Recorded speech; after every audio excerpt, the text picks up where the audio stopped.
হবে, আমাদের চাকরি ফিরিয়ে দিতে হবে, আমাদের চাকরি ফিরিয়ে দিতে হবে। আপনারা জমায়েত করবেন না, এটা একটি গুরুত্বপূর্ণ এলাকা, এখান থেকে জমায়েত সরান আপনারা। আমরা আধিকারিকদের সঙ্গে কথা বলতে চাই, আমরা কথা না বলে এখান থেকে সরবো না। আপনাদেরকে অনুরোধ করছি, আপনারা এখান থেকে সরে যান, জমায়েত সরান, নইলে আমরা লাঠিচার্জ করতে বাধ্য হব।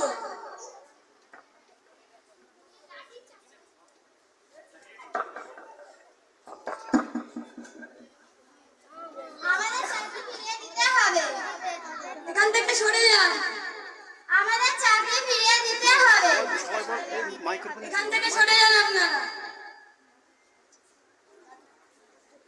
লাঠিচার্জ।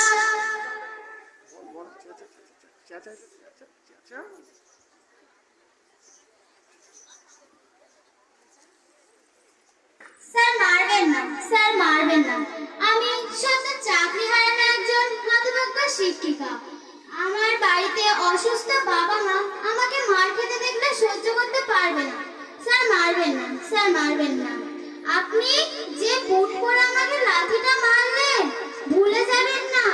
ওই বুটটা পরেছেন আপনি কোনো একজন শিক্ষকের আশীর্বাদে। আপনার বাচ্চাদের যিনি পড়ান তিনিও একজন শিক্ষক। ভুলবেন না স্যার, ভুলবেন না।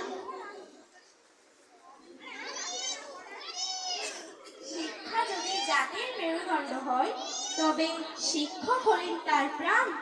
ওরে, শিক্ষককে তোরা লাঠি মারিস, এই কি তোদের প্রতিদান? এই লজ্জা কোনো একজনের লজ্জা নয়, এই গোটা শিক্ষিত জাতির লজ্জা। এই লজ্জা গোটা শিক্ষিত সমাজের লজ্জা। এই লজ্জা গোটা মানব সম্প্রদায়ের লজ্জা।